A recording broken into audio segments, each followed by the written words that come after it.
అర్థమవుతా ఉంది. థ్యాంక్ సతీష్ గారు, మీరు వస్తాం మీ దగ్గర. సతీష్ గారు మీరు చెప్పండి, ఇవాళ బట్టి గారు ప్రెస్ మీట్ పెట్టి మేము వేలంలో పార్టిసిపేట్ చేస్తాము, అయితే తెలంగాణ సంపదని తెలంగాణ ప్రజలకే డైరెక్ట్గా ఇచ్చే ఒక ఏర్పాటుని రిక్వెస్ట్గా అటు ప్రధానమంత్రి గారిని మేము రిక్వెస్ట్ చేస్తాము, ఇటు కేంద్ర మంత్రి కిషన్ రెడ్డి గారిని కూడా మేము రిక్వెస్ట్ చేస్తున్నాము అని ఆయన అన్నారు.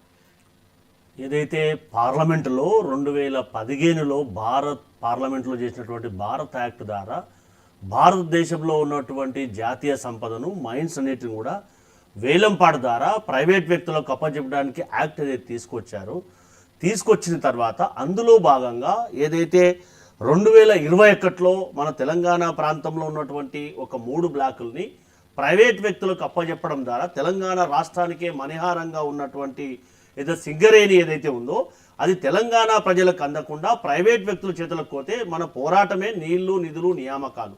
ఆ నియామకాలు అనేటివి అందరికీ అందకుండే అర్హులైనటువంటి వారికి అందకుండా ఎవరైతే ఆ ప్రాంతంలో అటు ఉమ్మడి ఆదిలాబాద్ నుంచి కరీంనగర్ నుంచి ఖమ్మం వరకు ఎక్కడైతే సింక్ అయి ఉన్నటువంటి ఆ ప్రాంతం ఏదైతుందో ఆ ప్రాంతంలో ఉన్నటువంటి వారందరూ కూడా నష్టపోయే ప్రమాదం ఉంది. దాంతో పాటుగా రాష్ట్రానికి కూడా నష్టం జరిగే ప్రమాదం ఉందనే ఉద్దేశంతో మేమేం చెప్తున్నాం ప్రభుత్వం తరఫున అంటే మాకు రాజకీయం కంటే రాష్ట్రం యొక్క ప్రయోజనమే ముఖ్యము. కాబట్టి ఇది నామినేటెడ్ పద్ధతిలో సింగరేణి కంటే ఏ ప్రైవేట్ సంస్థ కూడా నిష్ణాతులైనటువంటి వాళ్ళు ఉండే అవకాశం ఉండదు.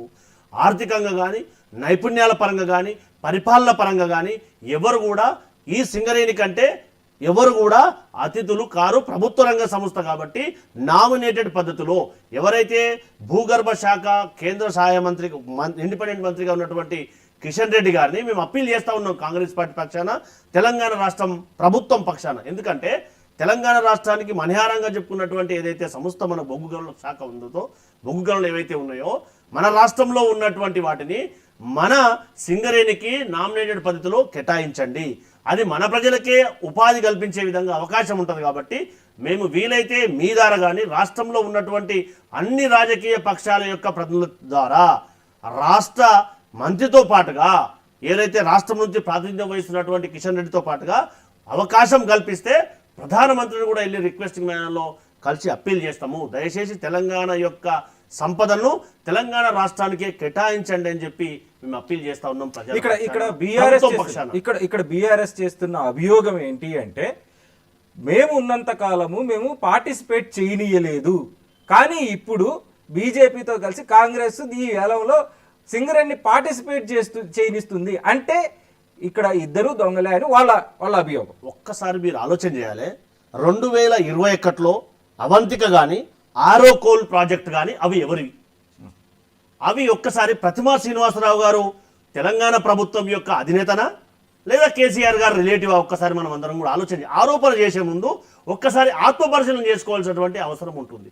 దాంతోపాటుగా ఆరో ఏదైతే ఉందో, ఆరో కోల్ మైనింగ్ ఏదైతే ఉందో జాతీయ స్థాయిలో అటు ఢిల్లీలో ఇటు తెలంగాణ ప్రాంతంలో లిక్కర్ స్కామ్లో ఎవరైతే ఫ్యామిలీ మెంబర్స్గా ఉన్నటువంటి వాళ్ళు పార్టిసిపేట్ అయినటువంటి వాళ్ళు దాని ద్వారా ఎవరికి నాకెంత నీకెంత అని చెప్పి పంచుకున్నటువంటి వాళ్ళు తెలంగాణ రాష్ట్రం యొక్క సంపద తెలంగాణ ప్రజాప్రభుత్వంలో పనిచేస్తున్నటువంటి ఇందాక మనం అనుకున్నట్టుగా 51-49% ఉన్నటువంటి ప్రభుత్వ రంగ సంస్థకు కాకుండా ప్రైవేట్ వ్యక్తులకు అందించడం ద్వారా దీని ద్వారా తెలంగాణ సమాజానికి కానీ యావత్ భారతదేశ సమాజానికి కానీ ఏమని సంకేతాన్ని మనం 2021లో ఒకటి ఏంటంటే మీకు గుర్తు చేస్తా ఉన్నాను.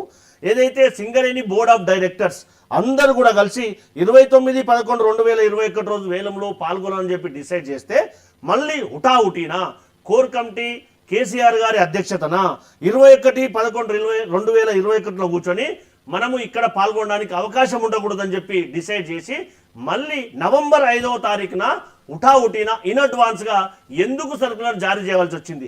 తెలంగాణ రాష్ట్రంలోనేమో పార్టిసిపేట్ చేయకుండా అదే ఆంక్షలు విధించి ఒరిస్సాలో పార్టిసిపేట్ చేయడానికి ఎందుకు మనము ఆ విధంగా ఎంకరేజ్ చేయవలసి వచ్చింది? ఒకసారి బీఆర్ఎస్ పార్టీ గత 9.5 సంవత్సరాలు పరిపాలించినప్పుడు రాష్ట్రంలో ఉన్నటువంటి సంపదను రాష్ట్రానికి పంచకుండా ఎందుకు ప్రజలను మోసం చేసి అక్కడ ఉన్నటువంటి వారి కార్య నియామకాలు కానీ అక్కడ ఉన్నటువంటి వారికి అవకాశాలు కల్పించడంలోనికి ఎందుకు నష్టం చేశారో యావత్ తెలంగాణ సమాజానికి సమాధానం చెప్పాల్సినటువంటి బాధ్యత మాజీ ముఖ్యమంత్రి కేసీఆర్ గారి పైన ఉందనేది మనం అందరం కూడా దయచేసి ఆలోచన చేయాలి. అది ఆలోచన చేయకుండా ఎదుటి వారిపైన తెలంగాణ పట్ల నిజంగా చిత్తశుద్ధి ఉన్నట్టు తెలంగాణ ప్రజలపైన ప్రేమ ఉన్నట్టు. అంటే తెలంగాణ ప్రభుత్వ రంగ సంస్థలు దాన్ని కాంటాక్ట్ చేస్తేనేమో సింగరేణి క్వాలిఫై కాదు, 6వ సంస్థ కానీ అవంతిక కానీ క్వాలిఫైడ్ అంటే ఎవరన్నా నమ్మే పరిస్థితి ఉంటుందని? ప్రతిమ ఏమాత్రం ప్రతిభ గలదో, ఏమాత్రం కాంట్రాక్ట్ చేసిందో, కోల్ మైన్స్లో ఒక్క కార్మికుడిని కానీ చెప్పే అవకాశం ఉంటుంది కదా. అది మరిచి మాట్లాడడం అనేది సమంజసం కాదు. ఇప్పుడు కూడా మేము ఏమడుగుతున్నామంటే, భారతీయ జనతా పార్టీ తెలంగాణ రాష్ట్రం యొక్క మణిహారం కాబట్టి ఖచ్చితంగా తెలంగాణ రాష్ట్రానికి ఉన్నటువంటి మనహారంగా ఉన్నటువంటి ఏదైతే సింగరేణికి ఏదైతే ఉందో, శ్రావణి ప్రాంతంలో ఉన్నటువంటి మైన్స్ని ఖచ్చితంగా నామినేషన్ పద్ధతిలో తెలంగాణ రాష్ట్రానికి ఉన్నటువంటి సింగరేణికే కేటాయించాలని చెప్పి ప్రభుత్వం పక్షాన అప్పీల్ చేస్తూ ఉన్నాం. కావాలనుకుంటే తెలంగాణ ప్రజల యొక్క అభివృద్ధి మేరకు, రాష్ట్ర ప్రజల శ్రేయస్సే మాకు ముఖ్యం కాబట్టి మేము అవసరం అనుకుంటే ప్రధానమంత్రిని కూడా రాజకీయ పక్షాలన్నింటినీ తీసుకుని వెళ్ళి కలవడానికి కూడా సిద్ధంగా ఉన్నామనేది కూడా మా ప్రభుత్వం కూడా ఆలోచిస్తుంది. కాబట్టి ఆ రకంగా చేయడానికి కాంగ్రెస్ పార్టీ పక్షాన ప్రభుత్వం పక్షాన అప్పీల్ చేస్తూ ఉన్నాం. యాదగిరి గారు లైన్లో ఉన్నారా?